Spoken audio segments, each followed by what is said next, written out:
Welcome to Vanathi's kitchen. வாங்க, இன்னைக்கு ஒரு குக்கர்லேயே ஒரு 1 பாட் ரசம் ரைஸ் பண்ணி காட்டுறேன். ரொம்ப டேஸ்ட்டாக இருக்கும்.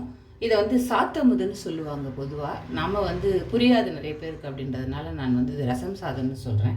அதாவது 1 கப்பு அரிசி எடுத்துட்டோம்னா அதில் 1/2 கப்பு துவரம் பருப்பு எடுக்கணும். 1க்கு 1/2, அப்போ தான் ரொம்ப டேஸ்ட்டாக இருக்கும். பருப்பு ரசம்னாலே பொதுவாக நல்ல டேஸ்ட் வரும் இல்லைங்களா, அந்த மாதிரி.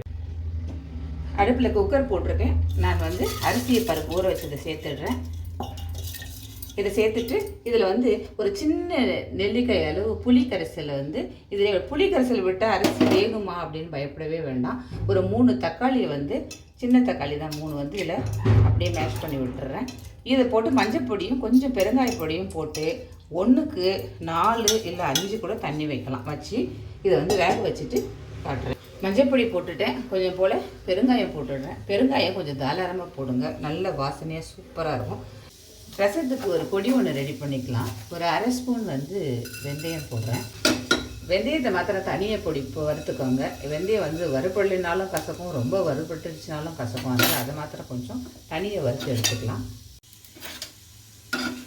ஒரு 1/2 ஸ்பூன் மிளகு, 1/2 ஸ்பூன் சீரகம் போட்டிருக்கேன். 2 காஞ்ச மிளகாய் போட்டிருக்கேன். இதை போட்டு நல்லா வறுத்துட்டு வெந்தயத்தோடு சேர்த்து ரஃபாக பொடி பண்ணணும். சாதம் நல்லா வெந்துருச்சு, ஆனால் கொஞ்சம் இப்படி மசிச்சு விட்டுக்கோங்க. ரொம்ப மசிச்சிட்டோம்னாலும் சிலருக்கு பிடிக்காது. இப்போ இதோட இந்த பொடியை சேர்த்துட்டு கொஞ்சம் நேரம் வேக வைப்போம். அரைச்சிட்டு அந்த பொடியை சேர்த்துக்கிறேன்.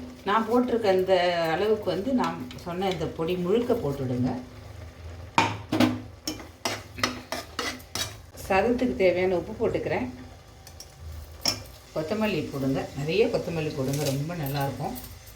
இது மசிக்கிறதுக்காக தண்ணியோடு இருந்தால் கொஞ்சம் மசிக்க முடியாது அப்படின்றதுக்காக தண்ணி எடுத்துட்டேன். அந்த தண்ணியை போய் ஊற்றிடுங்க. கண்டிப்பாக இந்த சாதத்தை நெய்யில் தான் தாளிக்கணும். நெய் தான் நல்லாயிருக்கும். இதில் நெய் நல்லா ஊற்றி சாப்பிட்டிங்கன்னா செம்ம சூப்பராக இருக்கும். உங்களுக்கு தேவையான அளவுக்கு நெய் போட்டுக்கோங்க. எனக்கு ரொம்ப நெய் பிடிக்கும், அதனால் நான் கொஞ்சம் கூட போட்டிருக்கேன். அப்புறம் நான் ஜாஸ்தியாக போடுறேன்னு நினைக்கிறேன். இதில் நார்மலாக நீங்கள் அரைச்சி வச்சுருக்கிற ரசப்பொடியை போடாதீங்க. ஏன்னு கேட்டிங்கன்னா அதில் நம்ம பருப்பு போடுவோம். இதுலேயே நம்ம நிறைய பருப்பு தண்ணி வருது, நம்ம பருப்பாகவே போட்டுட்ருக்கோம் இதில். அதனால் இதில் நீங்கள் அந்த பொடியை போட வேண்டாம். வெறும் மிளகு ஜீரகம் மட்டும் போட்டுப்பாங்க. அவ்வளோதான். 1 பாட் ரசம் ரைஸ் ரெடி ஆகிடுச்சு.